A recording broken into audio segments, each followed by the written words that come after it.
आज नवरात्र का प्रथम दिन है।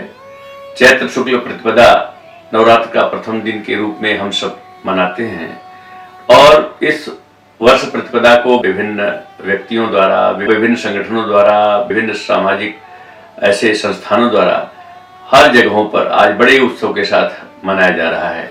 आदि शक्ति की आराधना स्वरूप हम सब आज से शारदीय नवरात्र में शक्ति की आराधना प्रारंभ करते हैं।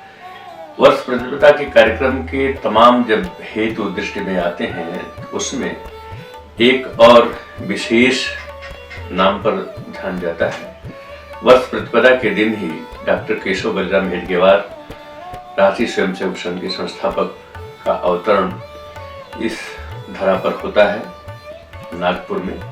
ऐसा हम सबों ने उत्सव के रूप में मनाया है आद्य सर संचालक प्रणाम करके।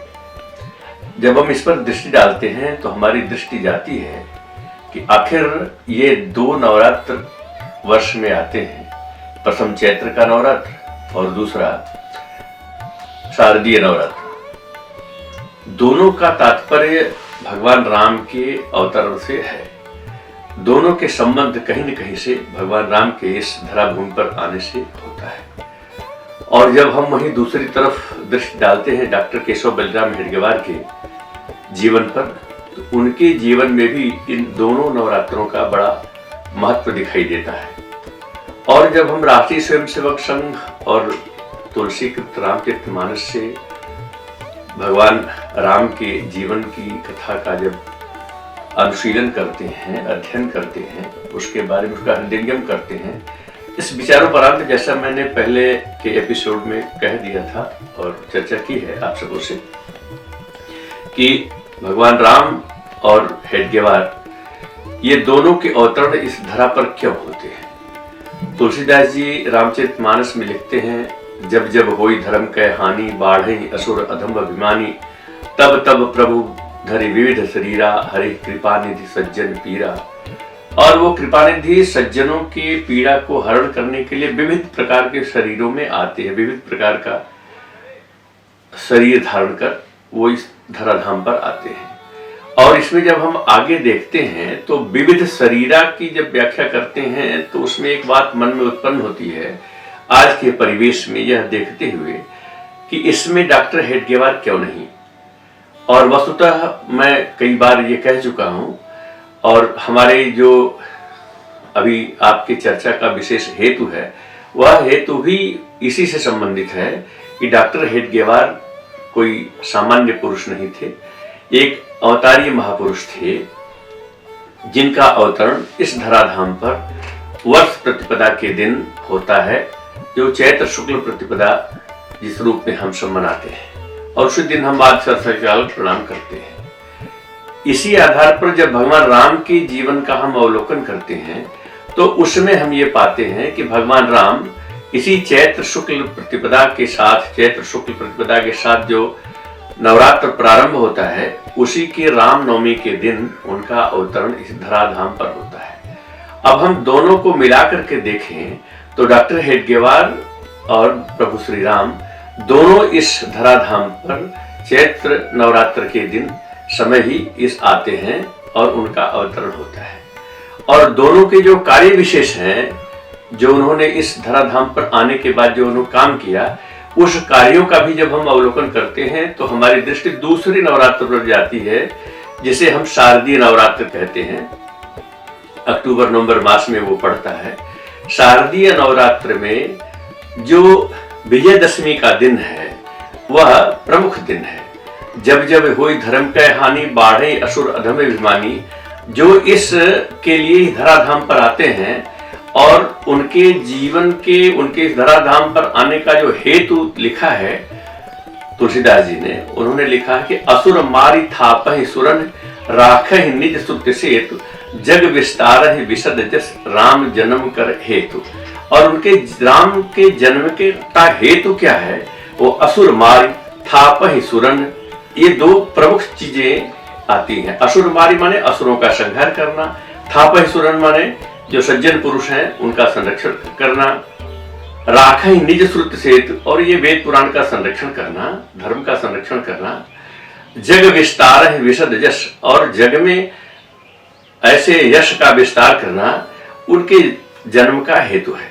अब इसको जब दूसरे तरफ हम जब ले जाते हैं और शारदीय नवरात्र के विजयदशमी के दिन ही डॉक्टर केशव बलराम हेडगेवार, जैसा ये शताब्दी वर्ष चल रहा है, हम अभी आगे आने वाले विजयदशमी के दिन से मनाएंगे, जिस पर हम आपसे लंबी वार्ता करने वाले हैं। प्रभु श्री राम ने अधर्म रूपी रावण को मिटा करके जिस धर्म की स्थापना की, अधर्म का प्रतीक रावण था, जिसके लिए देवताओं ने धरती के माध्यम से, धरती और देवताओं ने आग्रह किया, नारायण से नारायण आते हैं और वो रावण का वध करके धर्म की स्थापना करते हैं।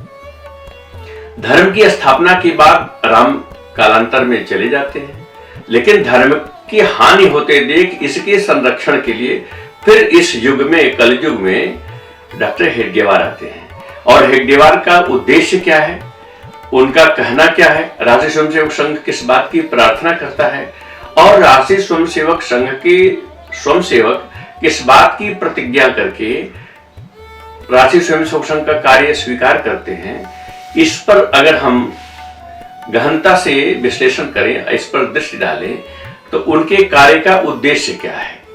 भारत माँ जो भगवान श्री राम की संस्कृति धर्म की स्थापना स्थली है, इसमें जो प्रभु श्री राम ने धर्म की स्थापना की, जो संस्कृति की स्थापना की, जो उन्होंने अपने जीवन के द्वारा करणीय बिंदु हम सबको बताया, जिसे हम भारतीय संस्कृति कहते हैं, इनके संरक्षण के लिए, इसके लिए डॉक्टर हेडगेवार कमर कस के सामने आते हैं और वो प्रार्थना करते हैं, नमस्ते सदा वत्सले मातृभूमि, अपनी मातृभूमि का वंदन करते हुए।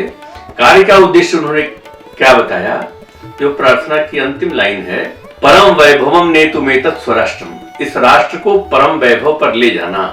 और ले जाने में जब हम साध्य साधन का विवेक प्रयोग करते हैं, इसका विश्लेषण करते हैं, तो किस प्रकार से ले जाना, एक दूसरी बात सामने आती है, और वह है विधायास्य धर्मस्य संरक्षणम। इसके आधार पर विजेत्री चंद्र संहिता कार्य शक्ति ऐसे विजयशालिनी शक्ति का संगठन करके और विधायास्य धर्मस्य संरक्षणम, इस धर्म के संरक्षण के लिए वह कार्य करते हैं, और यही उनके जीवन का हेतु होता है डॉक्टर केशव बलराम हेडगेवार का। तो जिस विजयदशमी को भगवान श्री राम धर्म की स्थापना करके चले जाते हैं, उसी विजयदशमी के दिन डॉक्टर केशव बलराम हेडगेवार राम द्वारा स्थापित धर्म के संरक्षण के लिए इस धराधाम पर आते हैं और राष्ट्रीय स्वयंसेवक संघ की स्थापना करते हैं। अन्य जगहों पर मैंने ये बताने का प्रयास किया है कि क्यों इसकी आवश्यकता पड़ी और क्यों रामचरितमानस और राष्ट्रीय स्वयंसेवक संघ के समान बिंदु कौन कौन से हैं, कैसे कैसे हैं, जैसा हमारे एक बड़ी पुस्तक राम राष्ट्र और संघ में आपको मिलेगा, कई इसके पाठ प्रकाशित भी हो चुके हैं। लेकिन मूलतः यही है कि उनका आना, और इस आधार पर जब विश्लेषण करते हैं तो हम ये देख पाते हैं कि दोनों सामान्य नहीं थे, और इस धरा पर उनका अवतरण, भगवान श्री राम का अवतरण और डॉक्टर केशव बलराम का अवतरण, एक कोई आकस्मिक घटना नहीं है, एक कोई आकस्मिक प्रक्रिया नहीं है, दोनों ईश्वरीय शक्तियां हैं, और दोनों शक्तियां इस धराधाम पर आकर धर्म की स्थापना और धर्म के संरक्षण के लिए कार्य करते हैं। राष्ट्रीय स्वयंसेवक संघ की अपनी प्रतिज्ञा में यह कहते हैं, सर्वशक्तिमान श्री परमेश्वर तथा अपने पूर्वजों का स्मरण कर मैं प्रतिज्ञा करता हूं कि अपने पवित्र हिंदू धर्म, हिंदू संस्कृति, हिंदू समाज का संरक्षण कर हिंदू राष्ट्र के सर्वांगीण उन्नति के लिए मैं राष्ट्रीय स्वयंसेवक संघ का घटक बना हूं।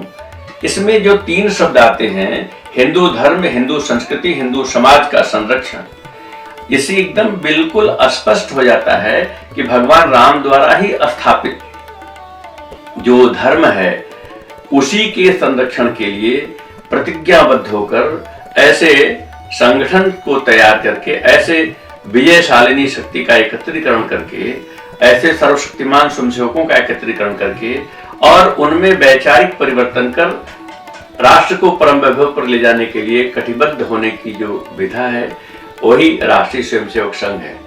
इस परिवेश में, वर्तमान परिवेश में अगर हम सब देखें तो ये हमको स्पष्ट दिखाई देता है। अगर जो आज राष्ट्रीय परिदृश्य भारत का दिखाई दे रहा है और हिंदू समाज जो अपने बहुसंख्यक होते हुए भी किस तरीके से संघर्षरत है, अगर डॉक्टर हेडगेवार न आए होते इस धराधाम पर, राष्ट्रीय स्वयंसेवक संघ की स्थापना न हुई होती, इस देश की क्या स्थिति होती, यह स्वतः आप कल्पना कर सकते हैं। यह सामान्य विषय है।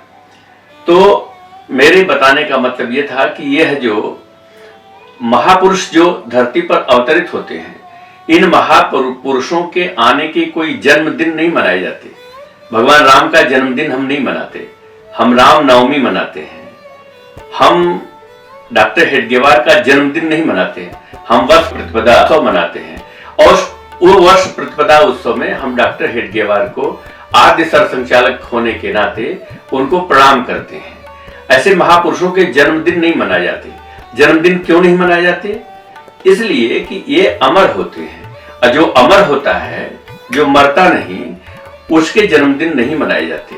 इसलिए ऐसे महापुरुषों के जन्मदिन भी हम नहीं मनाते।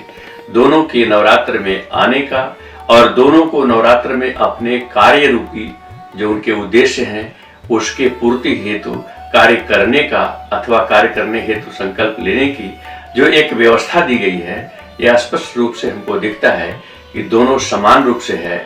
और डॉक्टर हेडगेवार भी उसी कड़ी में आते हैं, उसी कड़ी की अगली कड़ी है जो भगवान राम द्वारा स्थापित व्यवस्था है। उसी में तुलसीदास जी द्वारा विविध शरीरा के रूप में वो आते हैं और वह पूजनीय है।